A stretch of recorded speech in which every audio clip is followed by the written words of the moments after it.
What's going on, everybody? This is the moment. This is it. So, as most of you know, what I have been doing for about the past month or so now is I've been running this show, and I do weekly shows every single week where I'm bringing on superstars. And this is called the Make Money and Have Fun show. And there's only one reason that it's called that, because the people that I'm bringing on here, they're making money and they're having so much fun. Because remember, here's what happens. I see so many people in the industry and they're talking about one or the other. They're teaching us how to make money, or they're teaching us how to have a ton of fun. What I want to do is I want to change the game, and I want to bridge that gap between both your passion and your prosperity. And today, I'm super excited. I hope you're super excited too, because I know I am, because I have one of my favorite people of all time coming on today. Mr. Les Brown is going to be here. He's actually hanging out backstage waiting for us. He's got a big smile on his face, so I'm super excited. But I want to tell a quick story before I bring him out here. So this is like the craziest dream come true for me, because I remember 6 years ago being 19 years old and looking up to all these people in my life and thinking that they're so far away and I can never achieve the level that they're at. I could never speak to them, know them, get to become friends with them. And Les Brown was one of those people that I always looked up to. I listened to him in my car, on my radio, on my computer, on YouTube, and I'm just so honored and thankful to have him here. If you don't know who Les Brown is, you got to stop living under a rock, but let me give a brief description on him. He's one of the world's most renowned motivational speakers. He's renowned around the world. He's spoken for Fortune 500 companies all across the planet. He's been on for 3 decades. He's not only studied the science of achievement, but he's mastered it by interviewing hundreds of successful business leaders and collaborating with them in the boardroom, translating theory into bottom line results for his clients. Les Brown is committed to motivating and training today's generation to be achievers and leaders as he introduces new audiences every day to "It's not over until you win," up thoughts for downtimes, and fight for your dream. So I'm super excited to bring him on here. Let's all welcome Mr. Les Brown. Get in here, Les. What's going on? I'm doing better than good, better than most, sometimes even better than I love it. I love it. with you. Absolutely. I'm so excited. I'm so pumped up to have you here with me, Les. This is really just a dream come true. I'm pumped up too, because I call you Flash. You make things happen and you make them happen fast. So I'm excited. So let's get it on. Let's do it. So Les, I start off this show, and you're going to love this. I start off this show with the exact same question for all of my guests, and you're welcome to answer this question any way you'd like. What is your story? My story is that I was born in a poor section of Miami, Florida called Liberty City, in an abandoned building on a floor with a twin brother. And when we were 6 weeks of age, we became foster kids. I'm here because of 2 women. One gave me life, the other one gave me love. I always say when I'm on stage that God took me out of my biological mother's womb and placed me in the heart of my adopted mother. And when I was in the 5th grade in Miami at Douglas Elementary School, I was identified as EMR, labeled educable mentally retarded, and put back from the 5th grade to the 4th grade, and failed again when I was in the 8th grade. Have no college training. But my junior year, I met an instructor very much like you, a personality similar to yours, positive and very confident. And he said, "Young man, go to before the room and work this problem out for me." And I said, "Sir, I can't do that." He said, "Why not?" "I'm not one of your students." He said, "Do it anyhow." I said, "I can't, sir." And the other students started laughing, saying, "He's Leslie. He's got a twin brother, Wesley. Wesley's smart. He's DT." And he asked, "What's DT?" "He's the dumb twin." And they all laughed. And I said, "I am, sir." And he came from behind his desk and he said, "Don't you ever say that again. Someone's opinion of you does not have to become your reality." And that startled me. I come to know that how people live their lives is a result of the story they believe about themselves. My mother taught me sticks and stones can break your bones, but words can never hurt you, but words can hurt and very deeply. And it can really skew the vision that you have of yourself. And so I took him on as my spiritual father, as a mentor. I wanted to be like him. and the rest is history, because he's a great communicator. He taught me how to communicate. He and a gentleman by the name of Mike Williams, who wrote a book called The Road to Your Best Stuff. And he taught me the value of developing your mind. He said, you don't get in life what you want, you get in life what you are. He quoted Earl Nightingale, all of us are self-made, but only the successful will admit it.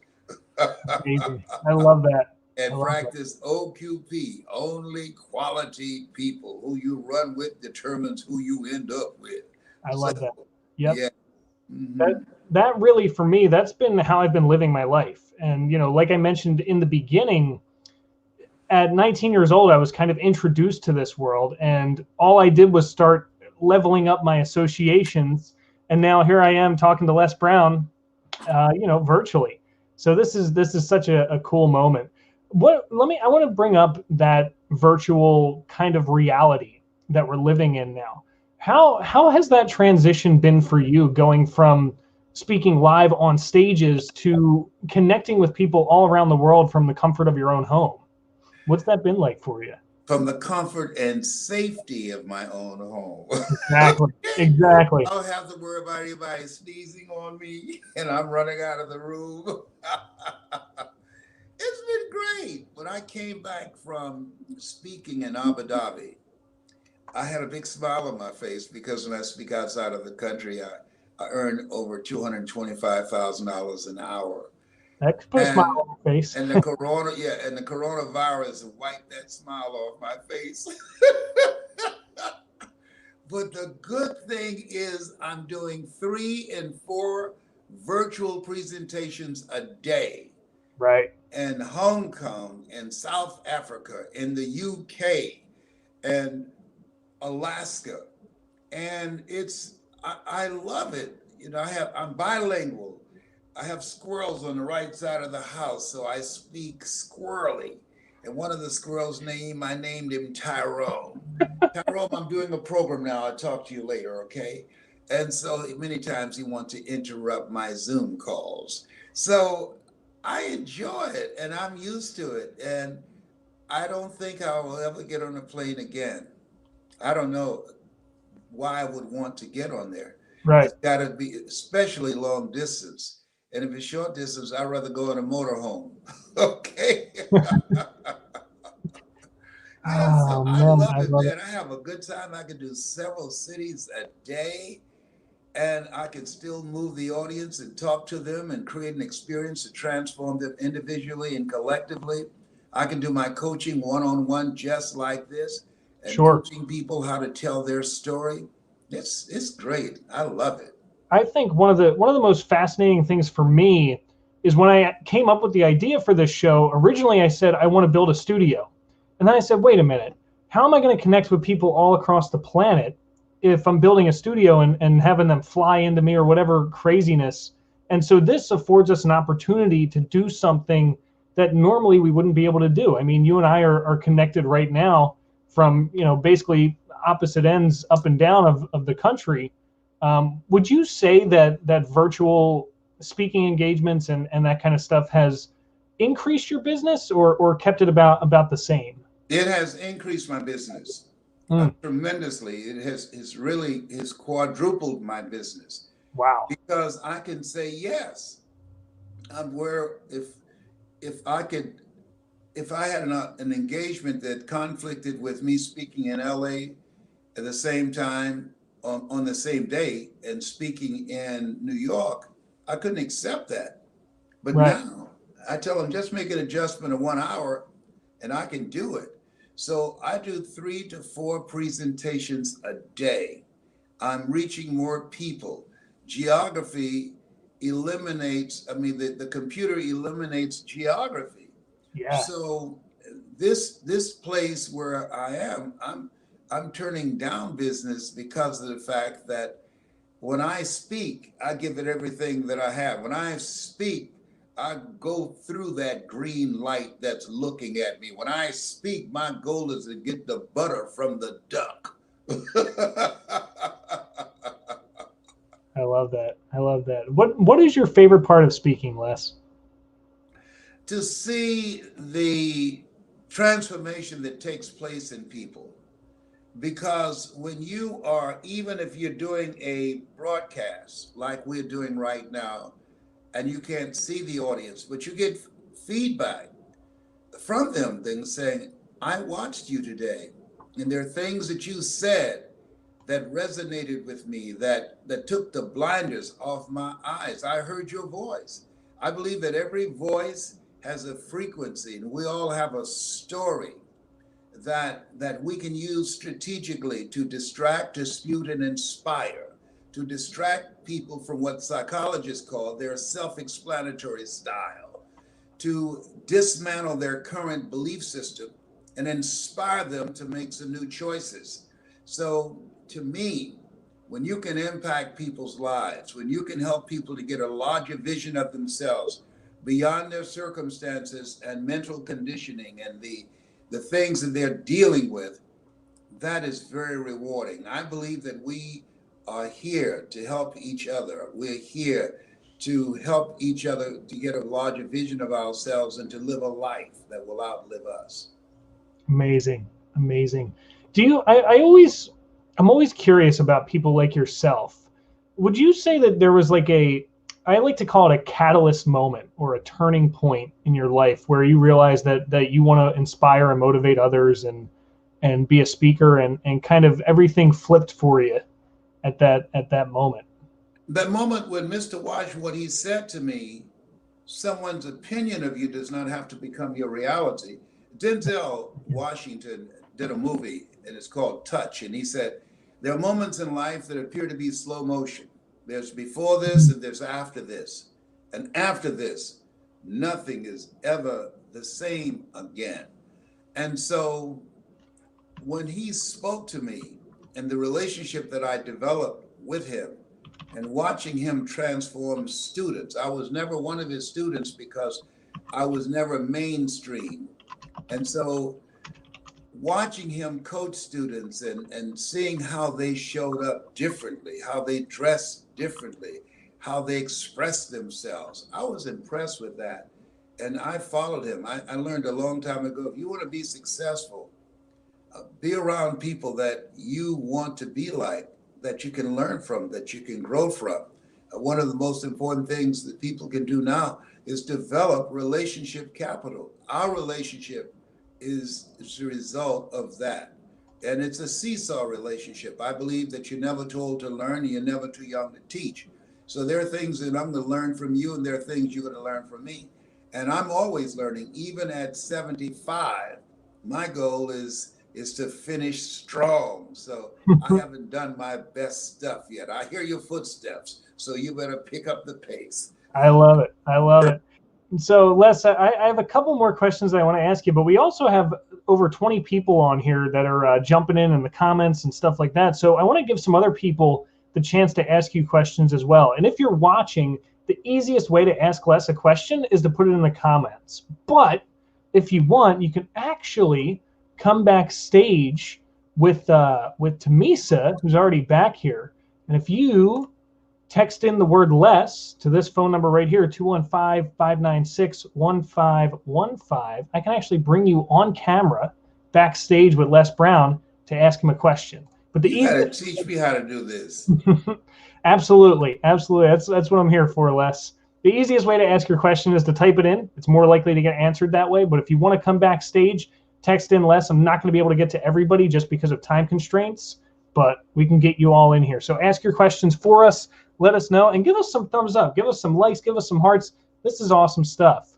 Now, Les, I want to talk about what we're doing. So we've been training together for, I guess, about the past month and a half now so far. And it seems like you're doing a bit of a transition, and correct me if I'm wrong, but you're looking to educate and grow new speakers, younger speakers, people who are just up and coming, and kind of create little models of you now. Is that kind of more of your focus today, or what is Yeah, that? you know, my very good friend Manny Lopez, he's there listening in the audience. Manny and Mhm. I are very close. Yes, you learn, you earn, you pass it on, and the key to me, learning to step out of line and focus on building a legacy. That's what it's about for me, Mm. building a legacy. And I wished I could have gotten and done an interview with Zig Ziglar like you're doing with me, or Dr. Norman Vincent Peale, or Yeah. Jim Rohn. We talked backstage when I was opening for them, but never a conversation just like you and I having right now. I never did that with any of the giants, and none of them never would have considered endorsing me because they saw me as competition, except for Dr. Norman Vincent Peale. He did make a positive statement about me. He said, Les Brown has a rare gift, and he was the first speaker and only speaker to say that, because he saw me speak and he loved one of my quotes, shoot for the moon, because even if you miss, you'll land among the stars. And he ended his career. That's the last statement he made when he made a public presentation. And I was honored that he used my quote at that on that PBS special. It's exciting to see the new speakers like yourself. And you're doing the right thing. Having this program every day, speakers speak, and there's a rhythm to speaking, to creating special moments, to learning the range of your voice and how to modulate it, and how to create a committed listening, and stretching and challenging your voice so that people will pay attention. Attention is the new currency. Yes. How to get attention, how to create an experience to hold the attention, and how to ignite, to release the attention so that people begin to make new choices about themselves. So you're doing the right thing, interviewing people, getting information, but most importantly, challenging yourself to do this on a regular basis, because there's another voice in you that will emerge and that will come out. And my voice is not all the way there. I still, after 51 years, I still believe that there's more for me to do and more range in my voice. And I'm consciously and mindful of what I'm saying and how I'm saying it. I love that. I love that so much. The fact that someone like yourself can still adopt the mentality of a student, it means a lot. That's always been a big thing for me. I started my speaking career technically as a martial arts instructor, and it was a weird phenomenon because it was like, I'm really good at this, but I don't know why. And it's just kind of grown since then. And like you said, everything is a moment to be a student, and everybody has that time to be a teacher as well. I forget how you say, you're never too young to learn. You're never too old to learn, and you're never too young to teach. See, you can't quote Les Brown. You just got to ask him to say it. I love it. So we got a couple questions coming in here from our audience members. So I actually have a couple old mentors. I want to ask Jason's question. So Jason was actually probably my first mentor in the real estate investing space, but he said, hey, Les, what's something that you felt was a big disappointment when you first encountered it, but then later in retrospect found out that failure was the biggest blessing later on in life?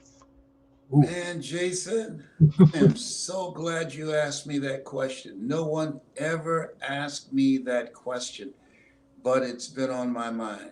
When I had a nationally syndicated talk show, I was paid $5 million to do the show by King World. They wanted me to do a show that wasn't me. They wanted me to be the Black Jerry Springer. And I said, that's not the kind of show I came here to do. And they canceled the show. As I look back, I'm so glad that they did. At first, I thought it happened to me. But now as I look back, it happened for me. Because who I had to become and the adjustments I had to make in my mindset. And I had gotten off my path. The singer Gladys Knight and we were married at the time. And in a very short period of time, I went through a lot. Went through a divorce from someone that I love very much. My mother passed, my best friend passed, and I was diagnosed with 4th stage cancer, 27 years ago, and I'm still here. But when I look back, that was a blessing, because that world was not my world. I There's a line in the voice in the song "Lift Every Voice and Sing until earth and heaven ring," and there's a line in there that says, "Lest our feet stray from the place, our God, where we met thee, lest our hearts, drunk with the wine of the world, we forget thee."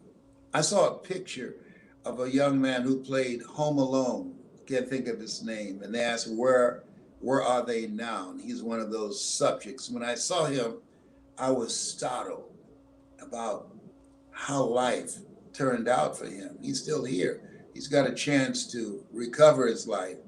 Boy, he looked real rough. And so some things happen to you and some things happen for you. And at the time, you can't see it. Well, so when I get up in the morning, my prayer is all things work together for good for those who love God and for those who are called according to his purpose. And so God stepped in and says, no, you stick to speaking. No, I don't want you doing this. I don't want you in that pool. No, you come over here and swim with me.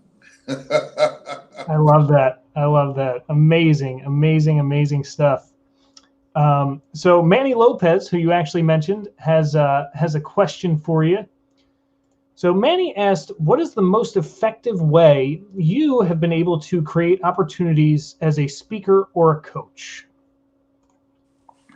The impact that you make. Mike Williams, who wrote the book, The Road to Your Best Stuff, he's my mentor to this day. The Road to Your Best Stuff. He said, Brownie, even though you don't have an infomercial like Tony Robbins, even though you don't have financial backers spending millions of dollars for you to be on television every hour, focus on changing lives. If you focus on changing lives, the impact of that will increase your repeat business and your referral business. According to studies by the National Speakers Association, the average speaker get around 25 requests a year. I get over 3,000 a year. Wow. Because my focus has been not to speak to sell, but to remind people you have something special.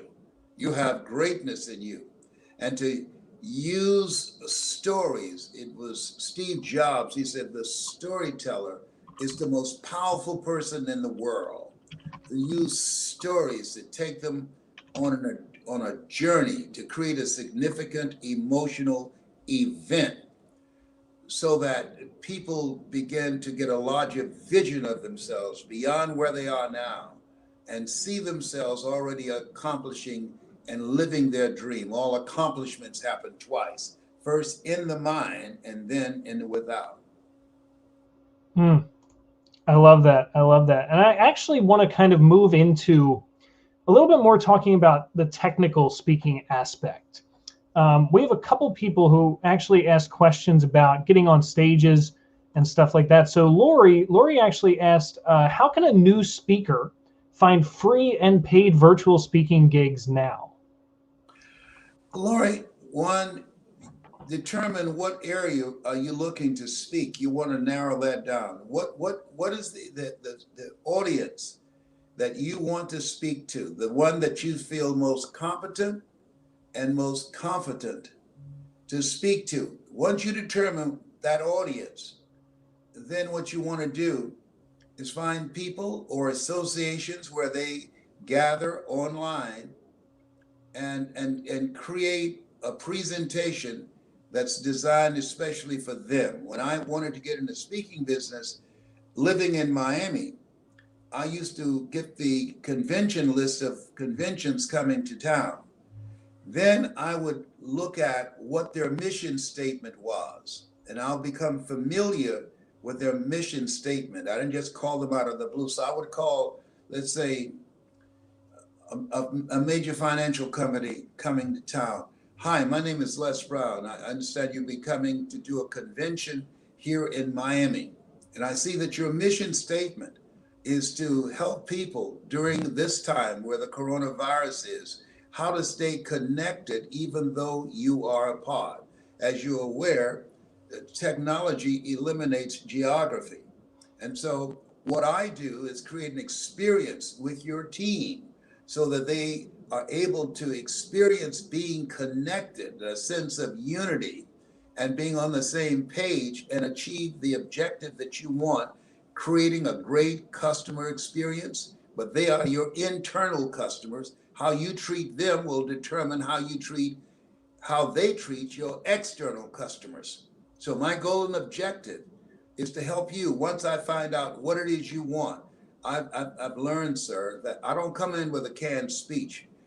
I believe that you never take away from your clients what they want to hear. Never let what you want to say, what your clients versus what your client wants to hear.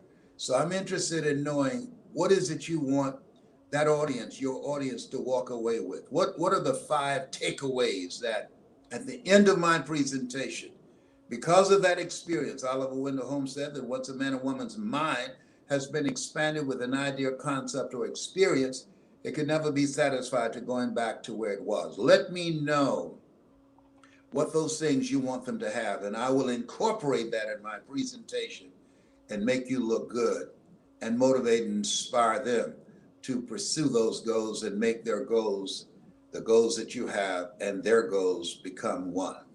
Amazing. Amazing. So it's more focused around speaking for the audience in a sense, as opposed to just pontificating at them. Yeah, when I came into the industry, it's governed by the Dale Carnegie course to this day, and it's a very good course. And they teach, tell them what you're going to tell them, and then tell them what you told them. Right. I teach and I train speakers, as you're aware, never let what you want to say get in the way of what the audience needs to hear. Conduct communications intelligence, find out their sweet spot. What's keeping them up at night? What's stressing them out? And what are the things they've tried? What are the things they've heard that did not work? What third party validation are you calling me in for that I will have more influence and power to bring that perspective than you? I'm curious, Les. I had a question. I actually wrote this down, and I think that might have just been the answer to it. But I want to ask you anyway. Would you say that right there is what makes the difference between someone just being a speaker and becoming this world-renowned authority like yourself in the speaking world? In 51 years, I've never given the same speech. That's number one. Number two, the majority of speakers have a memorized script. Right. I teach and train you how to speak to the heart out of the things that you've experienced, the things that you've gone through. Because the things that you've overcome, the things that you have experienced, become the survival guide for someone who's struggling with that right now. And what you do is you custom design a presentation that will take them on a journey within themselves that they can never go by themselves. I love that. I love that. So let's kind of get into a little bit more of the payment around speaking engagements, because I think that even people that are inspired by speaking, that's a little bit enticing to them. So Manny actually asked a great question about payment for speakers, and he asked, would you recommend speakers today focus on trying to get speaking fees or paid up front to speak, or rather focus on the back end follow-ups? And which one of those do you feel gets better results? When I got started speaking, the money was at the microphone. That's no longer true.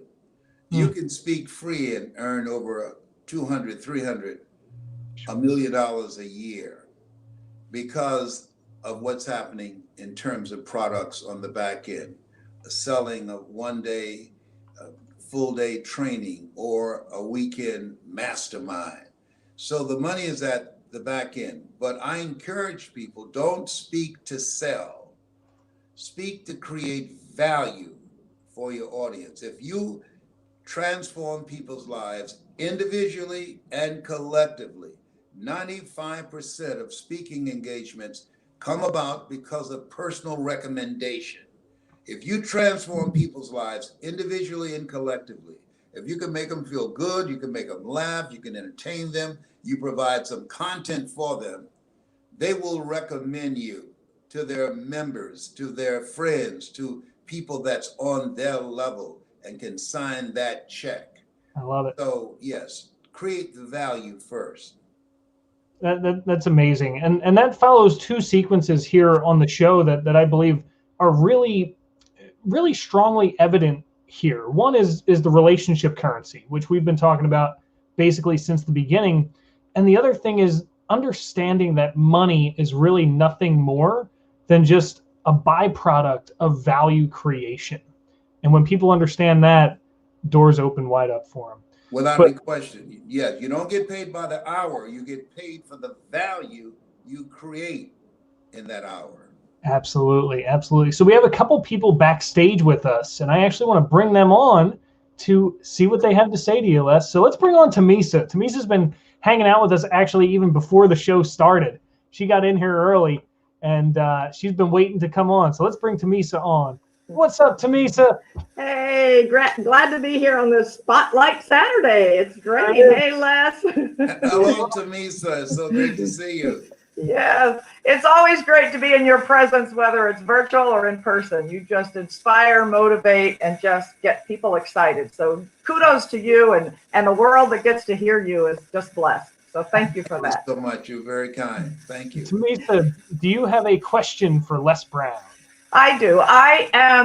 My motto in life is if it's not fun, I'm done. And it's always fun being around you, listening to you. And I love, since COVID, the new do that you have. It's just great. And your laughter, I carry it with me always. It's just so infectious and contagious. And laughing is the best medicine. My question for you is, I know you have been in the presence of and have spoken to so many great folks. But if you had one person that you maybe were stuck in an elevator with, that you've never had the opportunity to share a message or ask a question to, who would that be and what would you ask?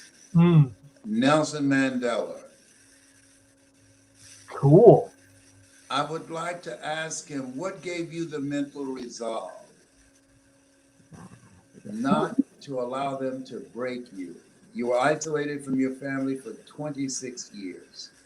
All you had to say was that I believe that apartheid should be abolished and not use violence.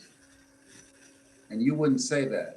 You said, whatever it takes to be free, power concedes nothing without a demand. That's the Frederick Douglass quote. What made you just stay the course? At any day, they could have killed you. You were in isolation from all the other inmates. They didn't want you to influence them. How did you do that? 26 years. And then come out, become the president of the country, and forgive your captors. Said, I forgive you. The people, the guys, the jailers, the people who robbed you of your time with your family, your wife, you went through a divorce shortly thereafter. How did you maintain that level of compassion and humanity, not to turn on them and punish them for what they did to you and the life that you could never reclaim again? That's who I would love to talk to. Fabulous question and fabulous person to be seeking that. That is great. So determination and fortitude is it. But you're right. Some things happen to us and some things happen for us. So thank you for all you do for all of us. And I'm so inspired. So have a great day. Have a great week. And thanks, Fred. See you later. Tamisa, thanks for being here. That was an awesome question, but I got to kick you out now. See you, Tamisa. Tamisa, right. This is your time, baby. This is your time. You have presence and charisma that even Stevie Wonder can see. I love that. That was a great question. I really like that question. So we actually have one other lady backstage, and this lady, this is Marisol. She, I need to be a little bit humble here, but she has been turning into a bit of a fan of my own stuff. So I'm super glad that she's back here and hanging out with us. So Marisol, what's going on? Hey, we can't hear you, Marisol. You might need to turn your microphone on. Unmute yourself. Morning. Good morning. How Hello, are you? Marisol. What's going on, Marisol? Do you have a question? I sure do. My question is, I would love to hear Mr. Brown's perspective or take on learned helplessness versus manipulative behavior? Well, the learned helplessness that was written by Martin Seligman from the University of Minnesota, that people have been trained and learned how to become helpless. The other concept that you mentioned, I'm not familiar with that. But what Seligman said, which I think was backed up by psychocybernetics, that by Maxwell Maltz, that we become conditioned based upon our environment and our circumstances, that between the ages of 0 and 5, a word is formulated in our heart, and that word is yes, or that word is no. And that we can reverse that. We can begin to restructure our thinking through going to seminars and workshops, and through reading, and through the relationships that we have, and the goals that we have beyond our comfort zones. Because in order to do something you've never done, you've got to become someone that you've never been. And so we can learn to be empowered. We can learn to restructure how we see ourselves, change our self-image, and begin to have major breakthroughs in every dimension of our lives. One of the things I love to do is quote Denzel in this movie called Touch. We're taught to, by Paul, forgetting those things which are behind, reaching forth unto those things which are before. We press toward the mark of the higher calling. Well, there's a line in a movie that I saw. Magnolia is the movie, Tom Cruise. And the line was, woke me up at 3 o'clock in the morning. We might be through with our past, but our past is not through with us. Mm-hmm. When I see somebody doing something, I don't ask, why did they do it? I ask, what happened to them that caused them to become this kind of person? I understood when my mother said to me when we were coming across the Venetian Causeway, and there were signs that said,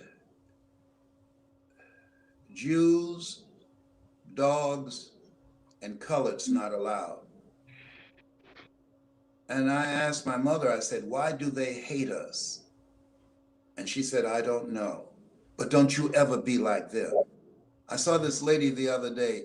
She said, I hate you. She was talking to some Black Lives Matter protesters. I hate you, and I'm going to teach my children to hate you. And I've always, since that time on the bus with my mother sitting in the back, I always wonder, what happened to white people, those who are the perpetrators and those who are the witnesses? Those who just watch, like the cops did, with one of their buddies had a knee on George Floyd's neck. How do you watch people be dehumanized, demeaned, and dismissed? This study came out, the Federal Reserve, and it said that a Black college graduate who graduates with thousands of dollars of student debts, they compared the wealth of them and white high school dropouts. The white high school dropouts creates 3 times more wealth than Black college graduates who graduate with thousands of dollars of student loans because of systemic racism. So that's my new book is called You've Got to Be Hungry, Your Greatness Within to Win. That the only way when you're a person of color, the only way that you are going to get a fair shake, you got to give it to yourself. Nobody's going to give it to you. You got to fight for it. Frederick Douglass said, we won't get everything that we fight for, but everything we get, there will be a fight. Thank you. It's exactly what I needed to hear to pump me up for the rest of the weekend. Thank you. Okay, thank you, Marisol. I Thank appreciate you. it. I love Marisol, you. this There's is awesome. absolutely you. nothing you can do about it. See you, Marisol. Thanks for coming on. Take That me was out. great. I love it. I love it. So Les, this has been amazing. I want to start wrapping up with you, but I want to ask you something that's really important, and it's kind of about me, but I think that this is really a ubiquitous thing that a lot of people who are with us right now are feeling. So as you know, you and I have been coaching together one-on-one for almost the past 2 months now. And basically I have taken 2020 as my time. This is my time to stack my deck and to get everything in place so that come the beginning of 2021, I can basically throw my 4 aces on the table and release myself into the author, speaker, coach, consultant world. And as I'm sure you know, 51 years in this business, entrepreneurship is a roller coaster. And some days you wake up and you're excited, you're motivated, you're pumped up, and you're ready to go. And then the next day you wake up and you're like, what did I do? Why am I in this? So Les, what would be some words of motivation, just some way of saying that it's possible, you can do this? And do you think it's something that anybody can do and anybody can make happen? I encourage you to find something that's you, to become somebody's somebody. And what I mean by that when Mr. Washington said to me, young man, somebody's opinion of you does not have to become your reality, he became somebody to me that influenced me, that I wanted to be like. Become somebody's somebody. There's a guy who jumped off the San Francisco bridge, and he was one of the few that survived. And he said the moment that he let go, he knew he had made a mistake. And when he left home that morning, he said if someone had made eye contact with him, if someone had spoken or smiled at him, he would not have attempted to take his life. And so to me, we are here. We are caretakers for God. Life is God's gift to us. And how we live our lives is our gift to God. And that we're here to live a life that will outlive us. Horace Mann said we should be ashamed to die until we've made some major contribution to humankind. And so when we hold ourselves to a higher standard, to see ourselves as servants, the greatest among you will be your servant. We can make a mark. We can build a legacy. We can leave the world in better shape than how we found it. And I think that's what's in you. That's what drives you. You are called to do this. There are people who just see themselves working a job. A job is what you get paid for. A calling is what you are made for. And so when you're made for something, you don't need a vacation. This is Saturday.